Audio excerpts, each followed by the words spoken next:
এই যে packet polythene করে দিচ্ছি।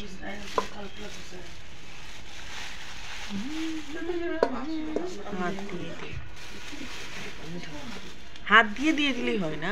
হাত দিয়ে দিয়ে চামিচ দিয়ে দিয়ে তো একটা বড় একটা ইয়ে দিও আনছে এখন বাটি চামিচ নিয়ে সেটা ও কি আপনি চাই না কি চামিচ আমি আনছি তুমি অফ করো।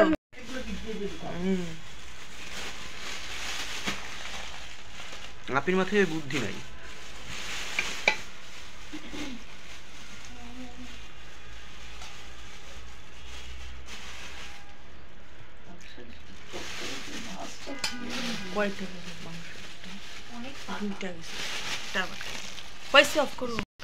ভালো হয়েছে 10টা প্যাকেট হয়েছে না? 10টা কয়টা করে নি? 10টা।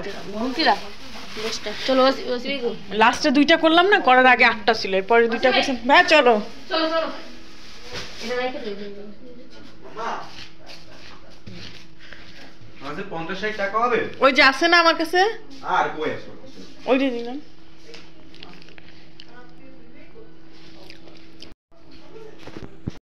চাকরি বাকরি না করলে ভালো ইনকাম আছে। চাকরি ব্যবসা রাখে মানুষ ভিক্ষায় নামছে। হ্যাঁ এত এত লাভ যারা অসহায় ভিক্ষায় বাইরে ব্যবসা করে রাইতেছে না ও তুমি সুবাইরে হ্যাঁ সুবাইরে দাও আমার ভাই ছাত্র না আসে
প্রায় নির্দোষ শুধু ভালো কেন এত ক্ষোভ? আমি গুঁড়া দুধ দিলাম। মুসল্লিরা মাগরিবের সময় থেকে উজু করে পাঞ্জাবি পরে সারা রাত নফল নামাজ ইবাদত করতেন।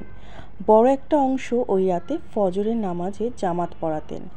মা বোনেরা বাসায় নানান রকম হালুয়া বানাতেন, চালের রুটি, গরুর মাংস, আলু দিয়ে ঝোল রান্না করা হতো। পাড়া প্রতিবেশীরা একজন আরেকজনের বাসায় ভালোবেসে পাঠাতেন। নফল ইবাদত আর উৎসবের আমেজে সময়টা কাটত। সেই সুন্দর একটা দিন ও রাতকেও আপনারা বেদাত বলা শুরু করলেন। কিন্তু আমরা যে বিয়ের মধ্যে হলুদের সন্ধ্যা, হিন্দি গানের তালে তালে নাচানাচি করি, 31st নাইট, এমন অসংখ্য হারাম কালচার নিয়ে আপনাদের কোনো মাথাব্যথা নেই? এমন কেন?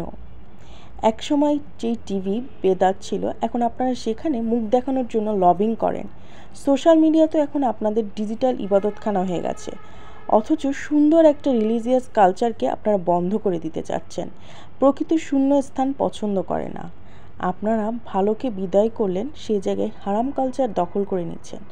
আল্লাহ আমাদের সঠিক পথে পরিচালিত করুন এবং আপনাদেরকেও হেদায়েত দান করুক।